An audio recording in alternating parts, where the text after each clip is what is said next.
குருவே சரணம் நிகழ்ச்சியில் பல மகான்கள் தொடர்ந்து தரிசனம் செய்கிறோம்.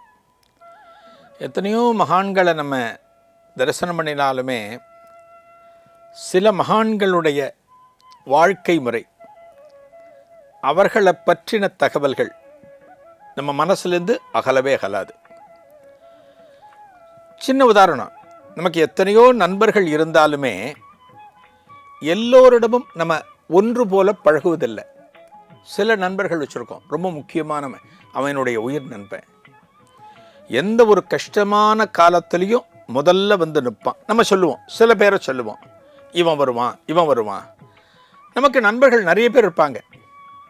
அதுபோல் எத்தனையோ மகான்கள் இருந்தாலுமே ரொம்ப சுலபமாக நம்ம அத்தனை பேரையும் ஈர்க்கக்கூடிய, நம்மை ஆட்கொள்ளக்கூடிய மகான் அப்படின்னா சமீப காலத்தில் நாம் சொல்லக்கூடிய திருநாமம் காஞ்சி மகா சுவாமிகள். காஞ்சி காமகோட்டி பீடத்தினுடைய 68வது ஆச்சாரியராக பல காலம் விளங்கி தனது 100வது வயசில் சித்தியானவர் இந்த மகான். இந்த மகான் 13 வயசில் சந்நியாசத்துக்கு வந்து 100 வயது வரைக்கும், அதாவது 87 ஆண்டுகள் சந்நியாச வாழ்க்கையில் இருந்திருக்கார். ஒரு சந்நியாசி ஒரு இடத்துல பல காலம் தங்கக்கூடாது, அது சந்நியாச தர்மத்தில் குறிக்கப்பட்டிருக்கிறது. ஒரு சந்நியாசி யாத்திரை சென்று கொண்டே இருக்க வேண்டும், பல மக்களை சந்திக்கணும், பலருக்கும் நல்லது சொல்லணும், வாழும் விதத்தை சொல்லணும், முக்திக்கான வழியை சொல்லணும். இதுதான் சந்நியாசத்துக்கு உண்டான முக்கியமான ஒரு தர்மம். அது மகா சுவாமிகள் தன்னுடைய காலத்தில் இந்த பாரத தேசத்தை 3 முறை நடந்தே கடந்திருக்கிறார். நடந்தே போயிருக்கார், அந்த கடைசியிலேருந்து இந்த கடைசி வரைக்கும். இன்னைக்கு நம்மால் யோசிச்சு பாருங்களேன், வீட்டை விட்டு வெளியில் இறங்கி ஒரு பக்கத்து தெருவில் இருக்கிற ஒரு காய்கறி கடைக்கு போய்ட்டு ஒரு கொத்தமல்லி வாங்கணும், கருவேப்பிலை வாங்கணும்னா நம்ம நடந்து போகிறது கிடையாது, உடனே பைக் எடுக்கிறோம். யோசிச்சு பாருங்க, பாரத தேசம் முழுக்க நடந்தே கடந்திருக்கிறான்னா இந்த மகான் சாட்சாத் சர்வேஸ்வர ஸ்வரூபம் அப்படின்னு தான் அவருடைய பக்தர்கள் இன்றைக்கும் நம்புகிறார்கள், சொல்லுகிறார்கள். அப்பேற்பட்ட மகா சுவாமிகள் யாத்திரை என்பது ஒரு முறை திருச்சிக்கு பக்கத்தில் ஒரு கிராமத்தில் போயிருக்க. திருச்சிக்கு பக்கத்தில் ஒரு கிராமம்.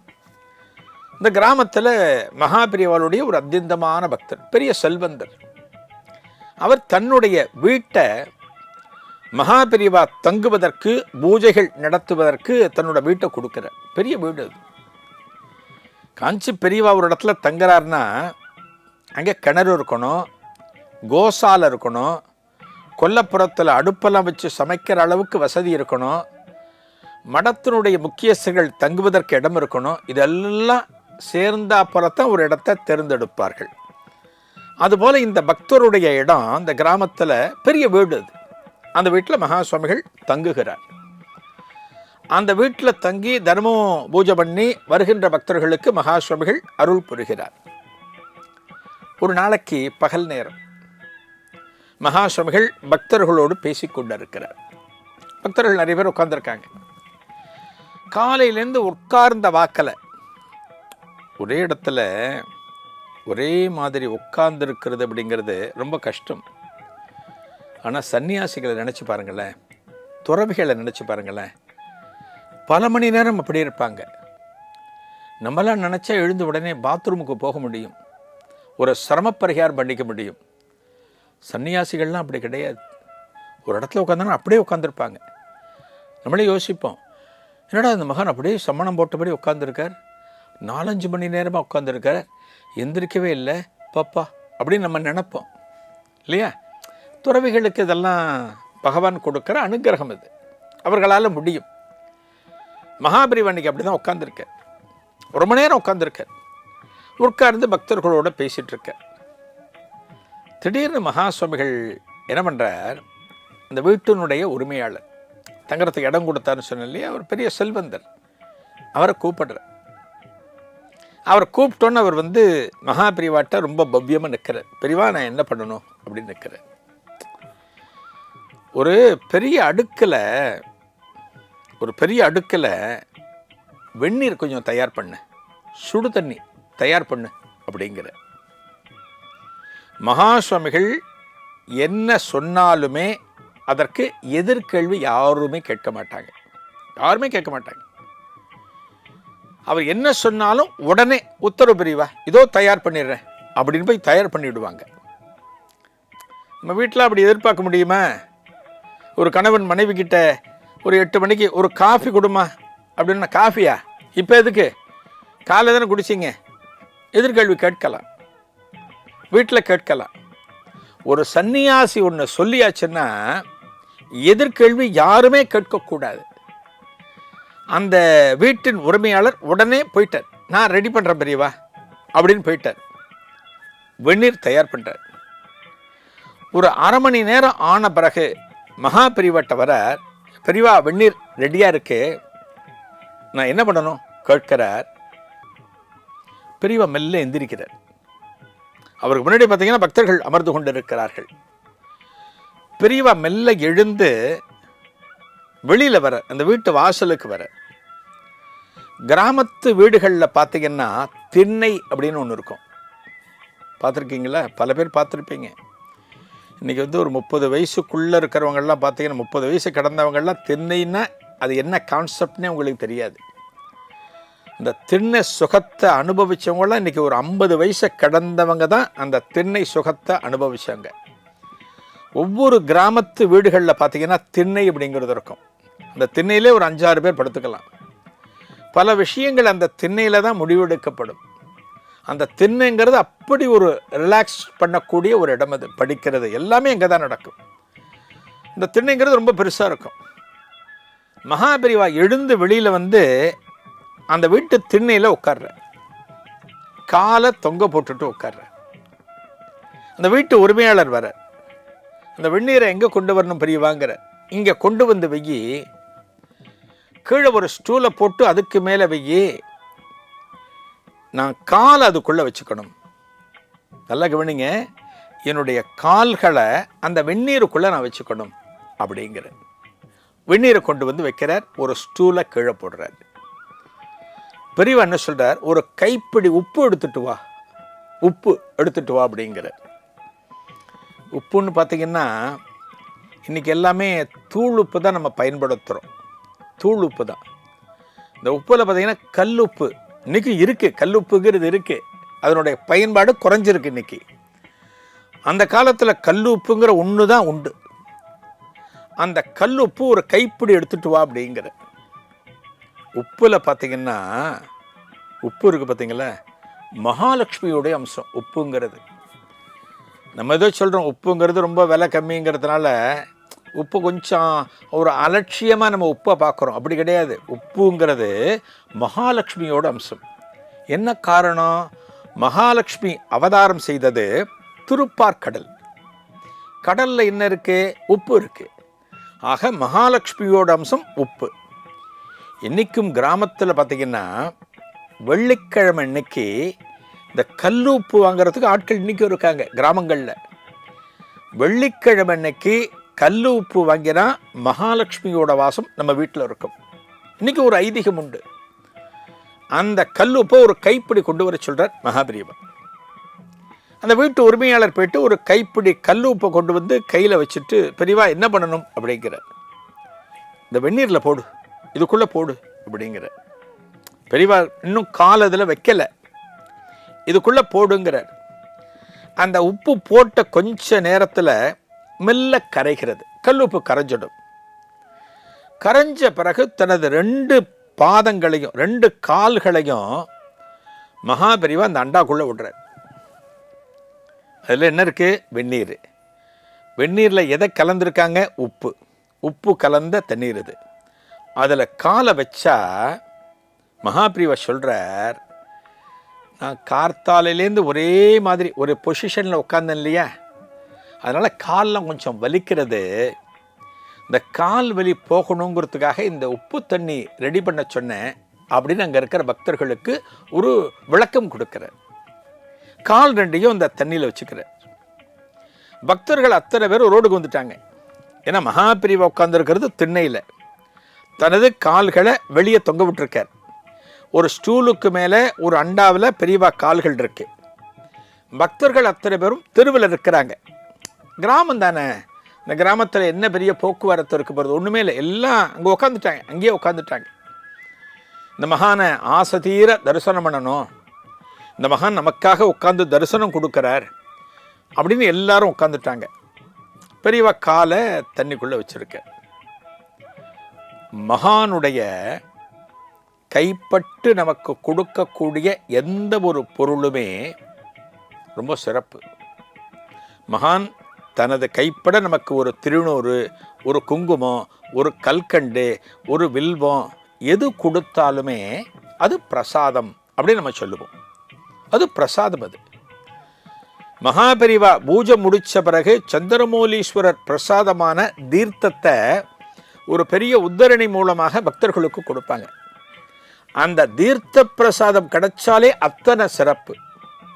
இப்போ மகாபெரிவா தனது திருவடிகள் எங்கே வச்சிருக்கார்? தண்ணியில் வச்சிருக்கார், உப்பு தண்ணியில் வச்சிருக்கார். மகானுடைய திருவடிகள்ன்றது அத்தனை புனிதம். அவருடைய திருவடிப்பட்ட தீர்த்தம்ங்கிறது எத்தனை புண்ணியம். இங்கே இருக்கிற பக்தர்கள் என்ன நினைக்கிறாங்க அப்படின்னா, இன்னும் கொஞ்ச நேரத்தில் மகான் தனது திருப்பாதங்களை எடுத்துடுவார், காலை எடுத்துடுவார், எடுத்துட்டு உள்ளே போயிடுவார்.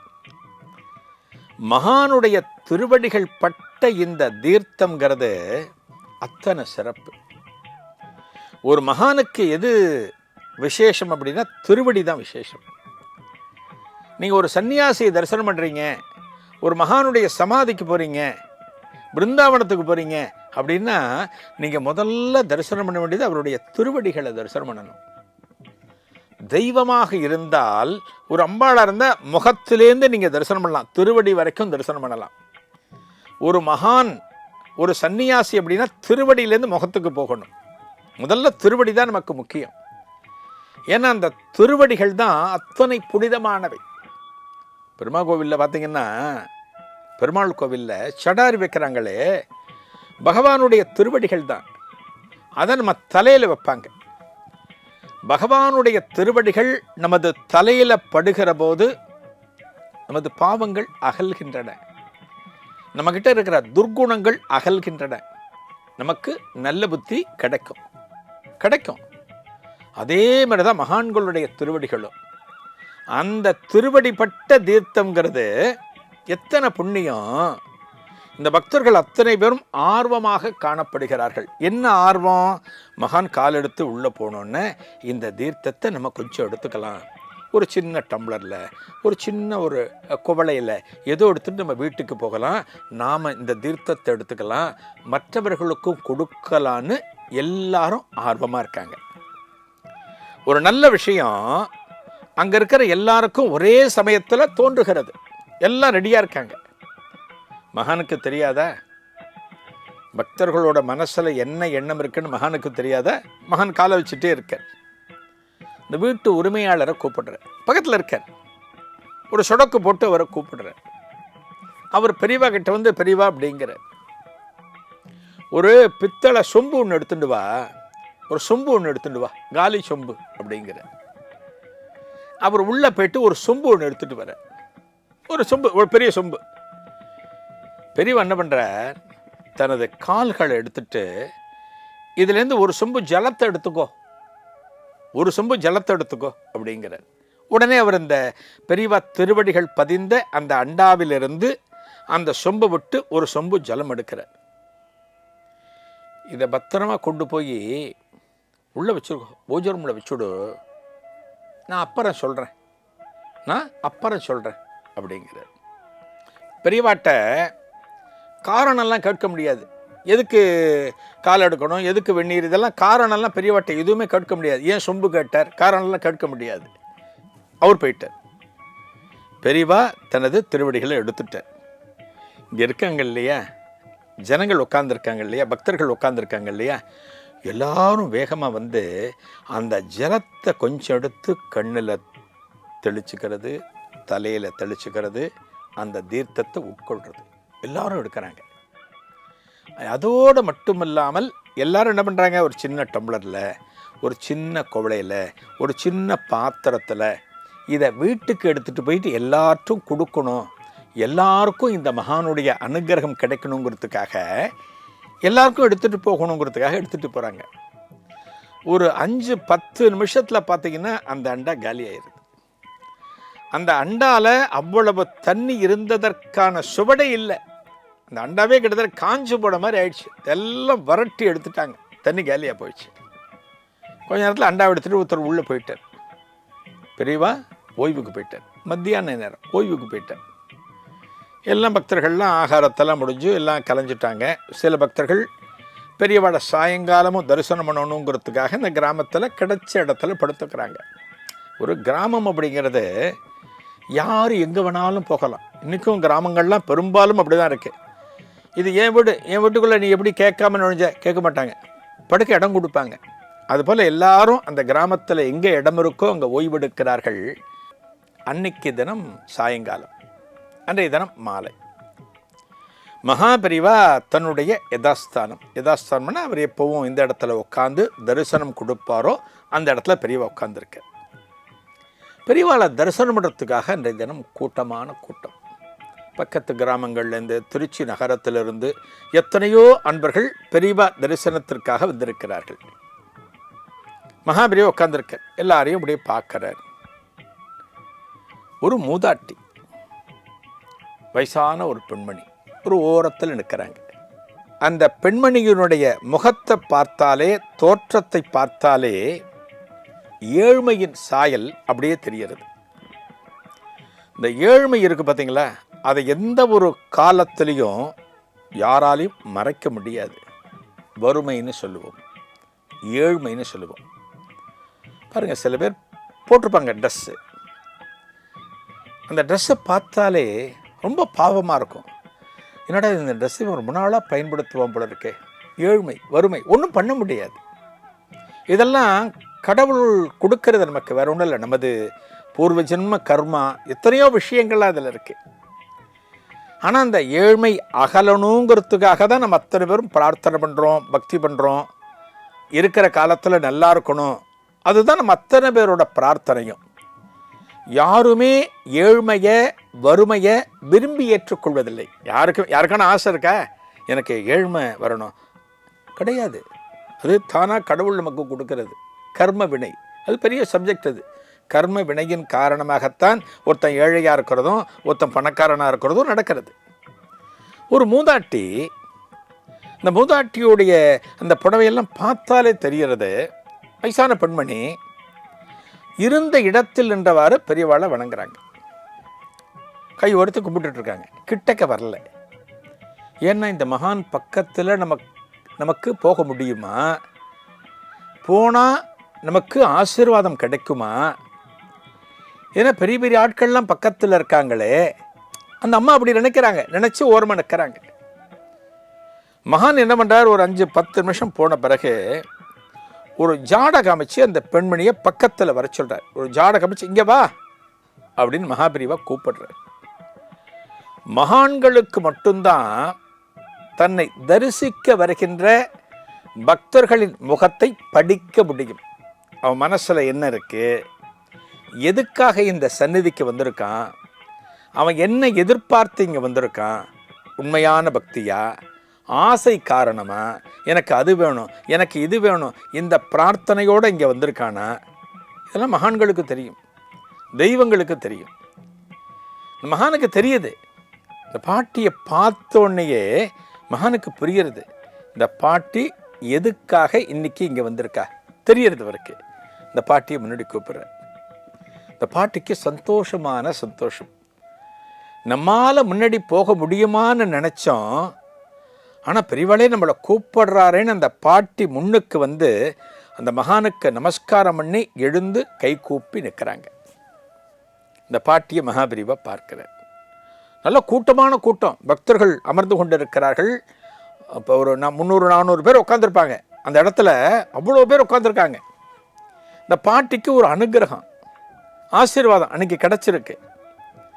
இந்த பாட்டி நிற்க வச்சு மகாபெரிவா பேசுகிறார். அந்த பாட்டி கிட்ட பேசுகிறார், நீ உன்னோட மனசில் இருக்கிற ஒரு குறைய என்கிட்ட சொல்கிறதுக்காக இங்கே வந்திருக்க.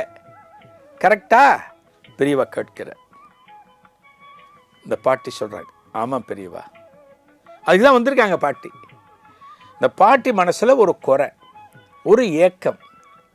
அந்த குறைய இந்த மகான் சந்நிதியில் சொன்னால் நமக்கு ஏதான ஒரு விமோச்சனம் கிடைக்கும் அப்படின்னு வந்திருக்காங்க அந்த பாட்டி. கரெக்டாக பெரியவா சொல்லிட்டார். அடுத்து மகா பெரியவா சொல்கிறார், உனக்கு என்ன குறை தெரியுமா? நமக்கோ வயசாகிட்டே இருக்கு, கையில் காசு இல்லை, கையில் காசு பணம் இல்லை.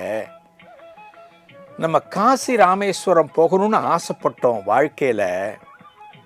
அந்த காசி ராமேஸ்வரம் திருத்தலங்களில் தரிசிக்கிற ஒரு பாக்கியம் எனக்கு கிடைக்கல.